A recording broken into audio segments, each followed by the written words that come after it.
John and Susan's family life, which had recently been filled with passion, had been ruthlessly consumed by the demands of everyday life and the responsibilities of raising 3 children. Frankly speaking, the head of the family felt extremely disappointed and almost deceived, despite the fact that on the surface, everything looked different. It all started on a promising note.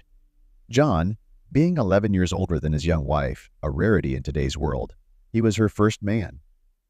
Under his careful guidance, Susan blossomed as a woman.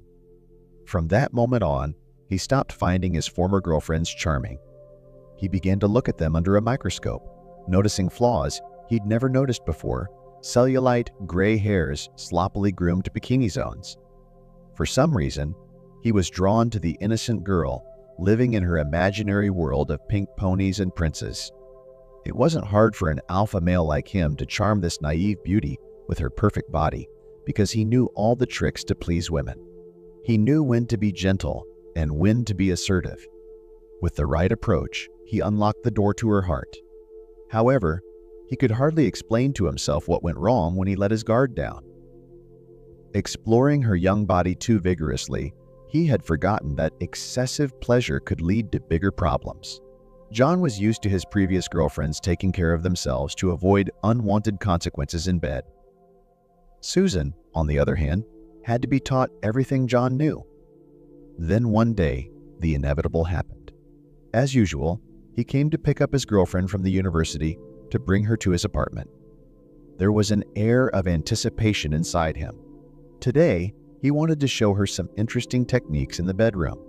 However, he realized from the expression on Susan's face as she approached the car that something was wrong. Her cheeks had taken on a pale green hue, and her eyes were staring into the ground. A feeling of unease rose in John's chest. He was afraid that her mother had found out about their relationship and forbade her daughter from seeing him. According to Susan's stories, her mother was an extremely evil woman. However, the reality was even more horrific. Sitting in the front seat, Susan continued to unnerve John with her silence. He knew how to get her to give in, and barely touching her skin with his fingertips, drew a line from her knee to her sensitive area. Instead of a passionate kiss, however, she finally mustered up the courage to speak. "I think I might be pregnant. The girls bought a test for me at the drugstore, and I took it at recess." 2 stripes.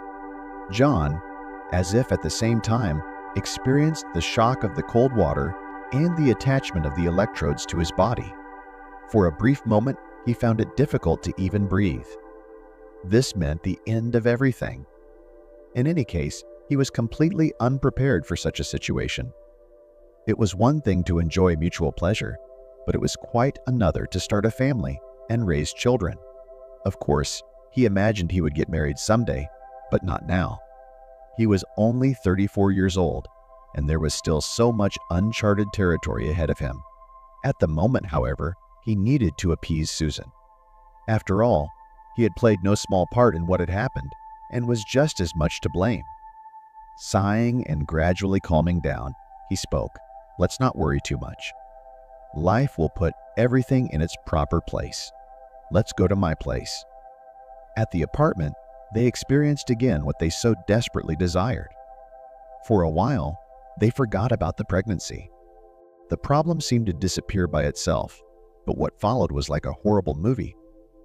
Susan's mother, Pamela, when she learned of her daughter's predicament, made a huge scandal. Amazingly, she managed to get John's mother involved without his knowledge. John's mother had always wanted her son to start a family and give her grandchildren. For months, both mothers pressed John relentlessly, demanding that he marry Susan. Eventually, he gave in to their demands. John couldn't help but sympathize with Susan. After all, no one forbade him from cheating once he was married. However, this was a delusion.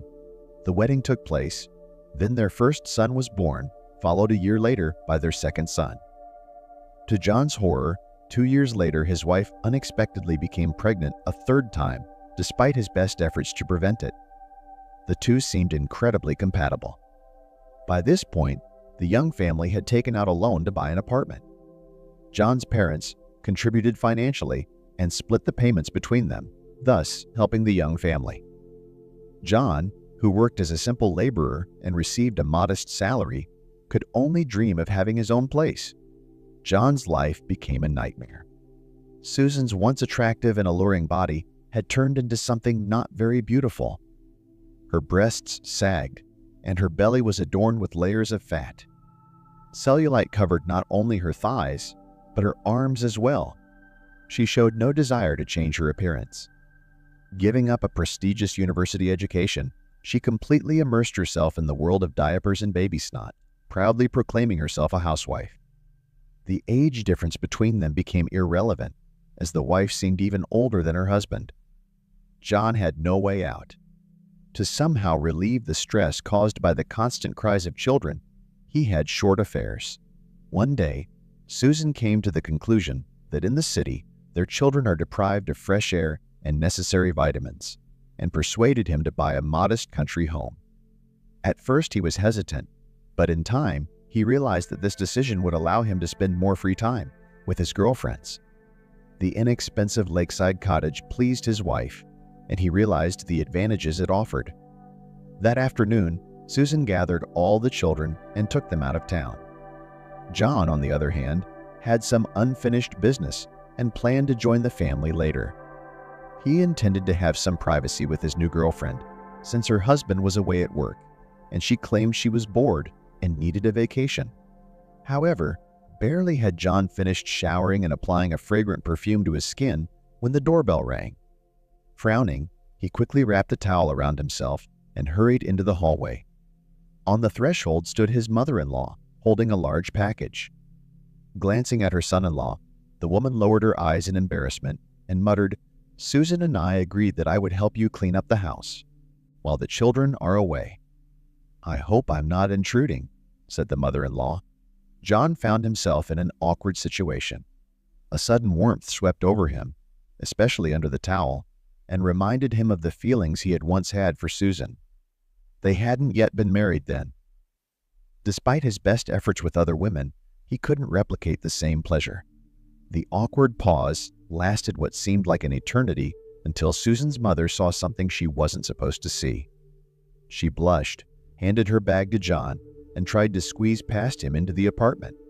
When he reached out to take the bag, his fingers made contact with his mother-in-law's fingers, which were as soft and cool to the touch as Susan's. As she closed the door behind her, she looked at her son-in-law with a mixture of tension and shyness. Despite her age, she had maintained a flawless figure through careful grooming. John thought he lost his mind for a moment. Standing before him was Susan with her familiar piercing blue eyes and full lips. In an instant, the towels and clothes of the guests fell to the floor. The phone on the nightstand made a low, high-pitched sound. It was a call from a friend John had forgotten about, a friend who was expecting a date. At that moment, however, John didn't hear the call. His mind was consumed with concrete thoughts and concerns. Hours later, Susan's mother finally released herself from John's embrace, and a satisfied smile appeared on her face. She spoke, and there was sadness and understanding in her words. "I know you don't love my daughter. Since you've had your children, she's completely changed. I've tried to talk to her many times to make her realize that her husband can't be forgotten. But I don't think she can hear me. You are an amazing person, and I never wanted your family to fall apart. So I'm proposing a kind of arrangement. Sometimes you and I will do secret stuff, and you will continue to be with Susan, at least while the kids are little. No one will ever know what goes on between us. We have a family bond." John was willing to do anything for this woman. Silently taking her hand, he kissed it gently and pulled her to him. He had never imagined that he would be able to feel such happiness and joy again. Meanwhile, the mother-in-law was diligently tidying up, dusting and scrubbing the floors. John went to the village, where his wife was waiting for him, displeased as usual. But this time, her displeasure did not bother or anger him. As he closed his eyes, he mentally pictured his mother-in-law again and again.